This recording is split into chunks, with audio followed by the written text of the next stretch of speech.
এই বাংলা রামকৃষ্ণের বাংলা, এই বাংলা বিবেকানন্দর বাংলা, এই বাংলা মা সারদার বাংলা। আর আমি আজকে এই যে এখানে রামকৃষ্ণ সেবাশ্রমে এসেছি, এইটা হচ্ছে আমার নিজের গ্রাম। আমি এখানকার ভূমিপুত্র, সপ্তগ্রাম বিধানসভা, এবং নিজের গ্রাম। এখান থেকে আমার পড়াশোনা, ছোটোবেলা কাটা সব কিছু সব এখান থেকে। তাই আজকে আমার গ্রামের সমস্ত মানুষকে নিয়ে আজকে তারা আনন্দিত, তারা যে গর্বিত যে এই গ্রামের মধ্যে আমাকে ভারতীয় জনতা পার্টি, বিশ্বের সর্ববৃহৎ দল এবং ভারতবর্ষের সবথেকে বড় দল ভারতীয় জনতা পার্টি, তারা আমাকে সপ্তগ্রাম বিধানসভাতে পাঠিয়েছে যে এই বিধানসভা ভোট লড়ার জন্য।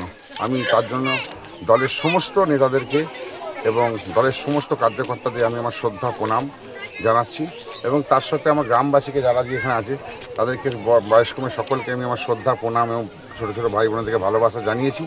এবং গ্রামের মধ্যে মানুষের যে স্বতঃস্ফূর্ত একটাই বলেছে, আমাদের পাড়ার ছেলে, আমাদের ঘরের ছেলে, গ্রামের ছেলে, তাই সবাই মিলে জোট বেঁধে এখানে ভোট করবে এবং বিধানসভা থেকে আমাকে জিতিয়ে নিয়ে আসবে।